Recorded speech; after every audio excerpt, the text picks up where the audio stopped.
자, 오늘은 교재 67페이지입니다.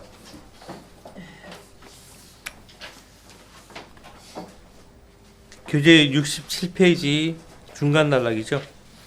공부하기 전에 성경의 장과 절을 구분하는 사람들에 대해서 잠깐 말씀을 드리겠습니다.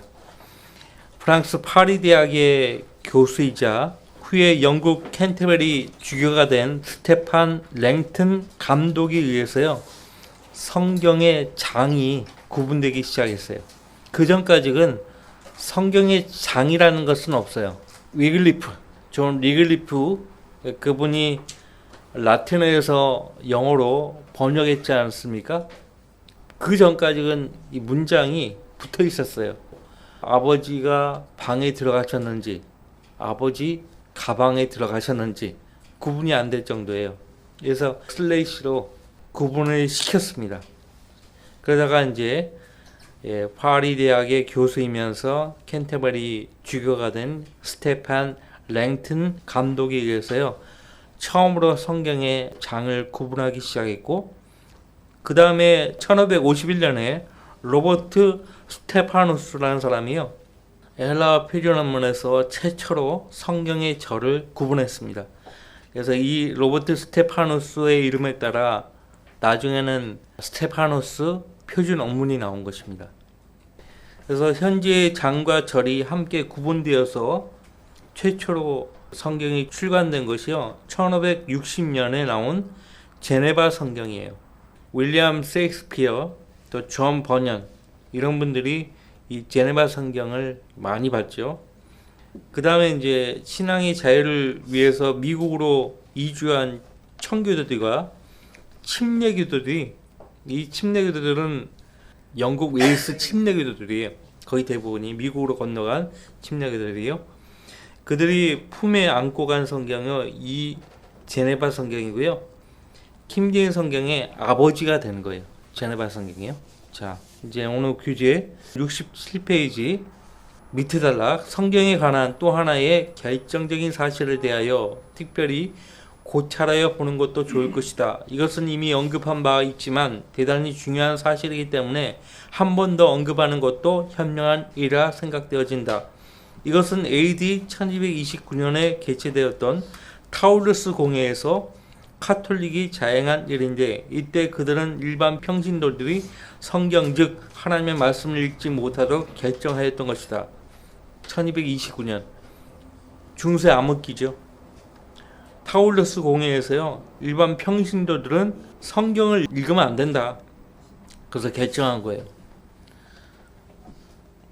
마귀적인 결정이에요. 최근 어떤 카톨릭 교도가 내게 말하기를, 우리가 그렇게 한 목적은 그들이 성경을 자기 마음대로 해석하는 것을 방지하기 위한 것이라고 하였다. 그러나 하나님께서 그 백성을 위하여 어떤 책을 기록해 하셨는데 그 백성들이 그것을 읽는 것을 원치 아니하신다는 것은 우스운 일이 아니겠는가? 더구나 하나님께서는 성경에서 말씀하시기를 이 책의 가르침에 따라서 사람들은 심판날에 살기도 하고 죽기도 한다고 하셨다. 성경 어디에 이런 말이 있어요? 찾아보신 적 있나요? 예, 그렇죠. 요한복음 12장 48절 말씀도 그렇고요. 마태복음 12장 36절 37절에 그러나 내가 너희에게 말하노니 사람이 말하는 어떠한 빈말이라도 심판날에는 그에 관하여 설명하게 되리라. 이는 내 말들로 인하여 내가 의롭게 되고 또 내 말들로 인하여 내가 정죄함을 받게 될 것이기 때문이라고 하시니라.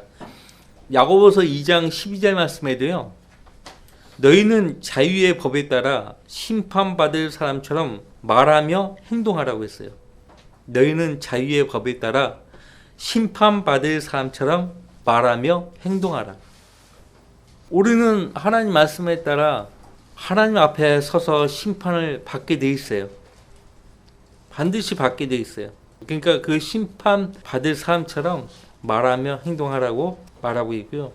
교재에 보시면 예수님이요, 성경을 상고하라고 명령하셨어요. 성경을 상고하라. 이는 너희가 성경에 영생이 있다고 생각함이니, 성경에 영생이 있다 미주치고요, 성경에 영생이 있습니다. 그리고 그 성경은 나에 관하여 증거하고 있습니다. 그 성경은 나에 관하여 증거하고 있습니다. 미주치세요. 예수님을 알려면 성경을 펼쳐서 읽어야 돼요. 그래서 성경에 기록된 예수 그리스도를 알게 되면 그분과 인격적인 교제를 하게 되는 거예요. 성경을 덮어두고서는 절대 예수님을 알 수 없어요. 그러니까 예수님을 알지 못하도록, 그러니까 영원한 생명을 얻지 못하도록 할 수작으로 성경을 읽지 못하게 만든 거예요. 마귀적인 결정이에요. 그 다음에 1545년에 트렌트 공회에서 다시 한번 타고르스 공회에서 결정한 것을 다시 한번 공고히 다져요. 게다가 성경대로 읽는 사람들을 저주했어요. 제가 시간 되면 그 트렌트 공회가 2차에 걸쳐서 있는데요. 결정된 그 사항들을 제가 여러분들에게 말씀을 드릴 거예요. 자, 카톨릭은 자신들이 내는 결정에 대한 엄청난 책임을 감당해야 할 것이다. 구약성경의 이사야서 34장 16절 말씀을 아시죠? 너희는 주의 책을 찾아 읽으라고 그렇게 명령하셨어요. 근데 읽지 못하도록 결정한 거예요. 마귀적인 결정이라니까요. 자, 우리는 69쪽 제5장 17, 18, 19세기의 교회사를 본격적으로 공부해 보도록 하겠습니다. 그러니까 17세기부터의 교회사는 필라델피아 시대예요. 필라델피아 시대입니다. 자, 이 장은 17세기 1601년의 초부터 시작된다. 이 중요한 교회들의 역사를 너무 바삐 지나와 버린 감이 있지만 이는 부득이한 사정이었다. 17세기에서 19세기에 전적으로 새로운 교파가 설립되었다. 어떤 교회사가들이 회중교회, 처음에는 독립파라고 불렸음. 이 회중교회의 시작 연대를 1602년이라고 말하고 있음은 정확한 것이다. 회중교회, 우리나라에서는 주합교회로 알려졌는데요. 일본에서 선교사가 우리나라에 파송되었어요. 일본에서 선교사가 파송되었다면 언제였을까요? 일제강점기예요. 그래서 주합교회는 일제강점기 동안에 잠깐 활동하다가 일본이 패망하면서 그리고 우리 민족이 독립하면서 사라졌습니다. 철수해버렸어요. 이 회중교회의 대표적인 인물 두 사람을 뽑으라고 하면은 찰스 피니 목사가 있고요. 그 다음에 C.I. 스코피드 목사님이 계세요. 이 C.I. 스코피드 목사가 나중에 이제 D.L. 무디 목사님의 동료로 친분이 아주 두터웠어요. D.L. 무디 목사님 장례식을 이끌 정도였으니까요. 나중에 무디 목사가 세운 노스피드 성경학교의 교장으로도 있었습니다. 어쨌든 이 회중교회의 기본적인 교리가요, 우리 침례교회의 교리와 같습니다만은 이들도 나중에는 침례교도를 박해해요. 독립파로 알려진 이 회중교회가. 근데 지금 방금 제가 언급해 드렸던 찰스 피니 목사님이나 C.R. 스코피드 목사님은 절대 그렇게 하지 않았어요. 절대 그렇게 하지 않았고, 이 회중교회가 세례 주고 막 그러거든요. 근데 절대 이 두 분은 그걸 따르지 않았다고 그래요. 성경적 방법인 침례를 고수했고 그랬다고 해요. 자, 거기 규제 보시면은 셰프와 해주고는 그들이 저술한 백과사전에서 회중교회의 기원을 그보다 훨씬 앞선 16세기 즉 루터교회나 장로교회와 같은 시대로 잡고 있다. 종교개혁 와중에 수많은 사람들이 카톨릭을 떠났다. 그러나 이들은 루터나 칼빈이 주도하였던 종교개혁의 범주에서는 도저히 만족할 수 없었던 사람들로서 성직자가 교회를 다스린다는 관념을 가렸으며 콘스탄틴의 교권제도에 가담하기를 거부하였던 사람들로 15세기 동안이나 지켜온 신약성경의 자치적인 원리로 돌아가야 한다고 결정했던 것이다. 그죠? 신약성경의 자치적인 원리로 돌아가야 한다. 성경으로 돌아가야 한다는 거예요. C.I. 스코피드 목사님에 대해서 잠깐 언급했는데, C.I. 스코피드 목사와 D.A. 모디 목사, 그 다음에 우리나라에 선교하러 왔던 게일 목사라고 있어요. 게일 선교사. 캐나다 선교사예요. 캐나다 장로교 선교사고, 그 다음에 사무엘 모펫이라고 우리나라 이름으로는 마포 사무엘 목사가 있어요. 게일 목사, 마포 사무엘 목사, 그 다음에 지금은 평택대학, 종합대학으로 바뀌었는데 이 평택대학이 1980년까지만 해도 피어선 대학으로 그렇게 불렸거든요. 왜 피어선이냐 하니까 그 대학을 설립하신 분이 A.T. 피어선 목사예요. A.T. 피어선 목사도 D.L. 무디 목사의 동역자입니다. 스코피드 목사와 교분이 있었고요. 하여튼 그분들이 미국에서 YMCA를 결성했어요. YMCA 알죠? YMCA를 결성하고, 왜냐하면 이제 청년들에게 복음을 전파하자는 그런 목적으로 YMCA를 결성했고, 미국에서는 많은 젊은이들에게 복음을 전했어요.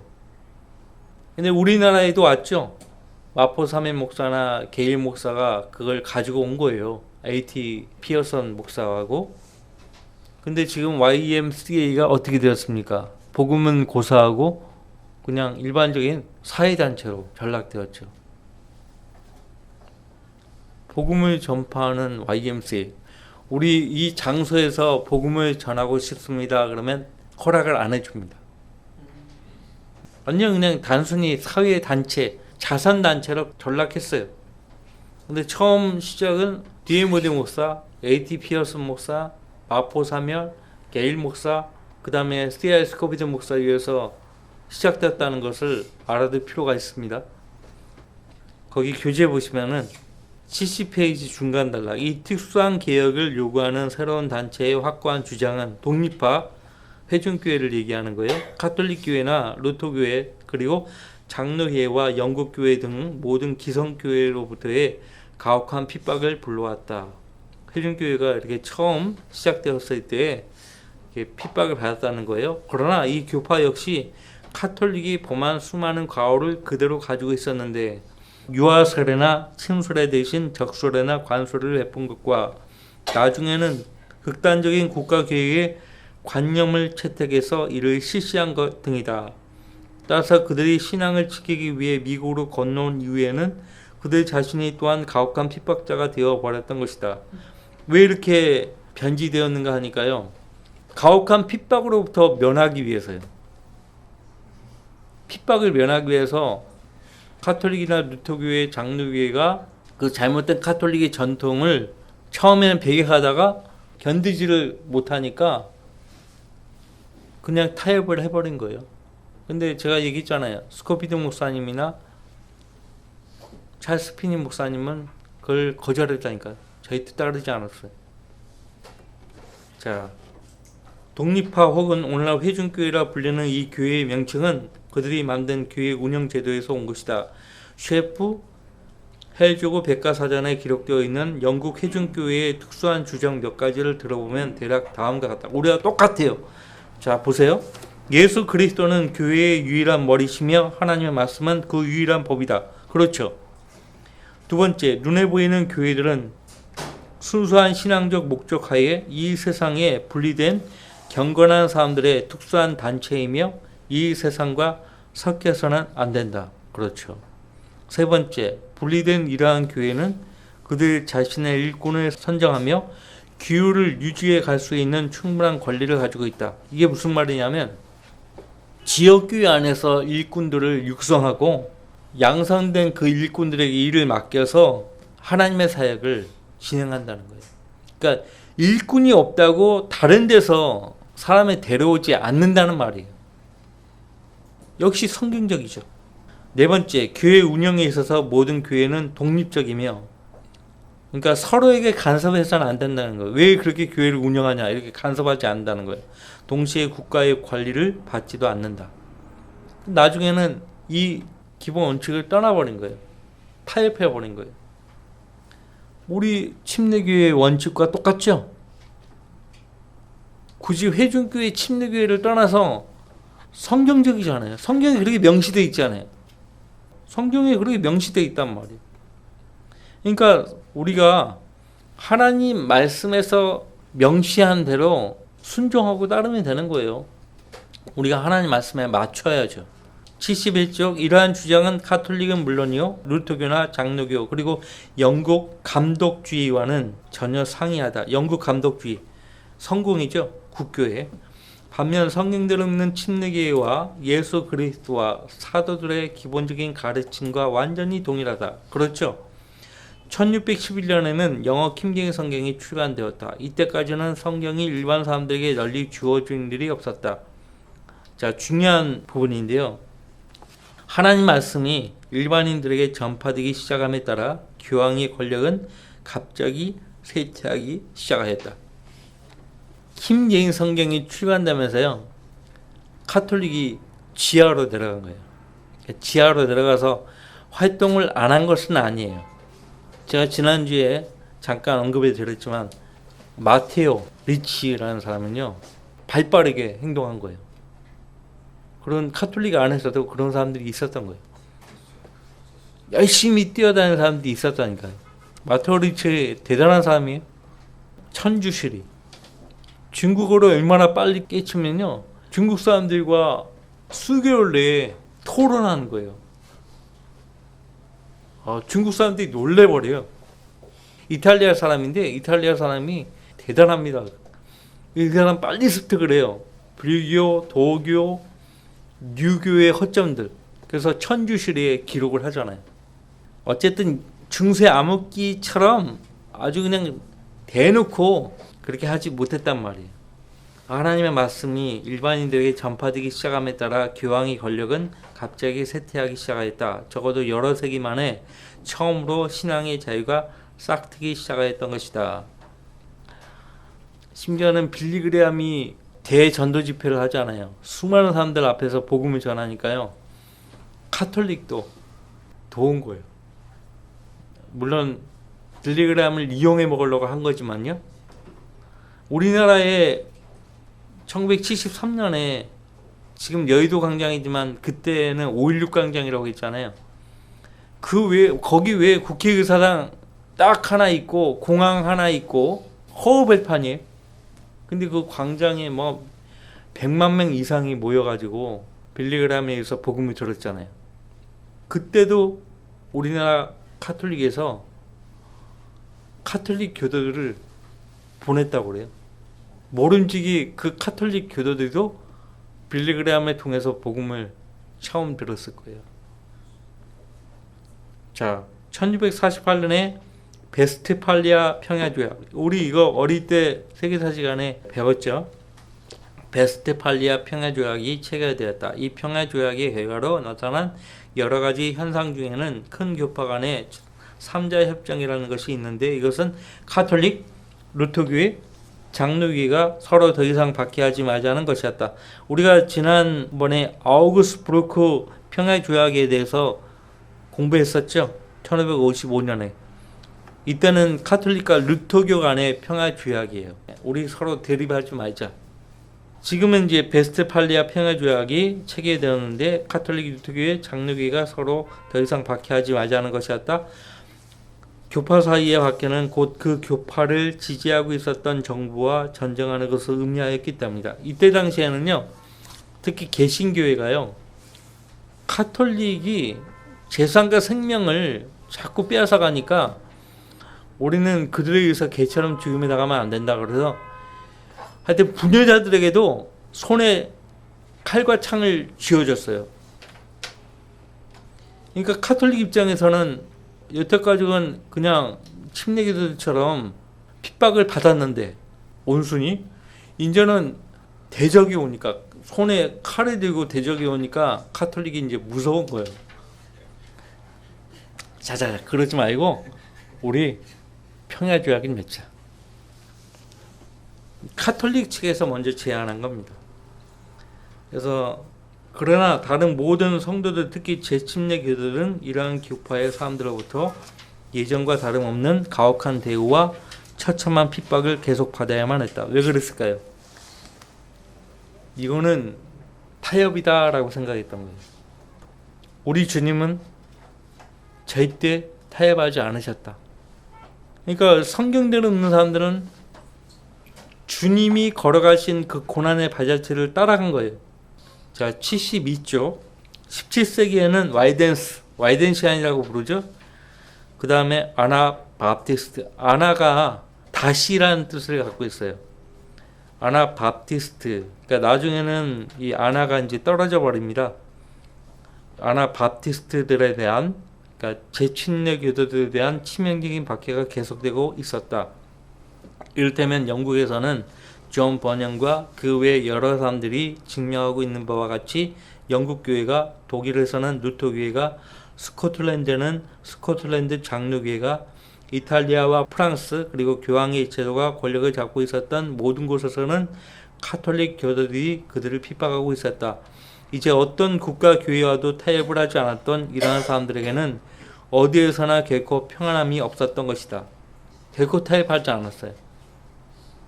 교재 계속 봅시다. 이미 4세기에 교권제도에 영입되기를 거절하였고, 그죠? 4세기 AD 300년경부터 교권제도에 영입되기를 거절하였고, AD 300년대 누굽니까? 도나투스, 몬타니스트, 노바티안 이런 사람들이 유아 때 받았던 세를 부인하며 침례에 의한 중생의 교를 부인하였고, 또한 교권제도 하에 있었던 사람들 중 그들에게로 온 사람들에게 재침례를 요구하였던 이러한 사람들이 아나바프티스트라고 불렸던 것은 의미 깊은 일이다. 그러나 그때 그들에게 어떤 명칭을 붙였든지 상관이 없다. 그들은 항상 아나바프티스트라 불리고 있었기 때문이다. 우리나라도 저기 서울 영동대교 지나면 영동대로에 한국 아나바프티스트 센터라고 영동교회가 있어요. 이 사람들은요, 아나바프티스트를 어떻게 읽냐면 제세례 교도라고 읽어요. 그렇게 무식하게 돼버립니다. 재침례죠. 제세례. 자기 조상도 몰라요. 이 사람들이 모여갖고 뭐 하냐면 평화, 전쟁을 멈추자, 또 환경, 그런 거에 신경 쓰는 거예요. 어떻게 그렇게 돼버렸죠? 이 캐나다에 가면 더 심해요. 캐나다에 매너 시몬스가 아주 강성한데 똘똘 뭉쳐가지고 세계 평화를 외치고, 그 다음에 환경을 걱정하고 그런다니까요. 왜 그러게 됐죠? 복음을 전하지 않아요. 이상하게 돼버렸어요. 오늘날 침례교회를 보세요. 대표적으로 한국 기독교 침례. 일반 교회하고 똑같아요. 그 침례교 목사라고 하는 사람들이 설교하는 거 들어보셨어요? 똑같아. 거듭남도 없어요. 형식적이에요. 사람이 처음에 가잖아요. 또 복음 비슷한 것을 알려주고 영접하자고 해요. 구원받는 거 아니거든요. 죄에 대한 것도 없어요. 지옥의 형벌도 없어요. 그냥 얼렁뚱딱 넘어가. 그래서 예수님을 믿으라고 하는 거예요. 영접하라고. 그냥 교인으로 만드는 거죠. 그래서 기독교 한국 침례의 엉터리예요. 침례교회라고 해서 다 같은 침례교회가 아니에요. 자, 하지만 16세기 초에는 아나가 떨어지고 그저 바프티스트라는 단순한 이름으로 되었으며 그 후에는 다른 이름으로는 불리지 않았다. 만약 존 버년이 좀 더 이전 세대에 살고 있었다면 그 제자들은 버년이스트 혹은 아나바프티스트라고 불렸을 것이다. 버년 이전의 사람들과 마찬가지로 이 두 가지 이름으로 불렸을 것이다.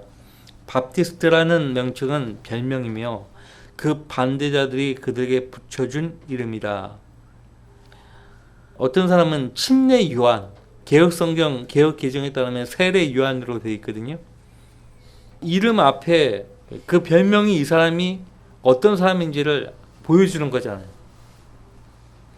베프티스트라는 명칭은 별명이에요. 그 반대자들이 그들에게 붙여준 이름이다. 이것은 우리 스스로 우리는 침례교도입니다 이렇게 부른 게 아니에요. 그냥 우리는 그리스도인입니다.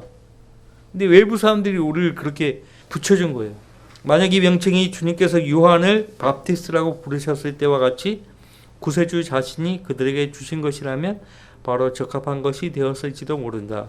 이때까지는 어떤 단체도 침례교도이라는 이름을 공식적으로 채택한 일은 전혀 없었다. 그럼에도 불구하고 이 이름이 확정되었고 그들이 자발적으로 받아들이게 되었으며 또한 자랑스럽게 여겼던 것이다. 사실 그 이름은 꼭 알맞은 명칭이었다. 다음 주에 이어서 계속 하겠습니다.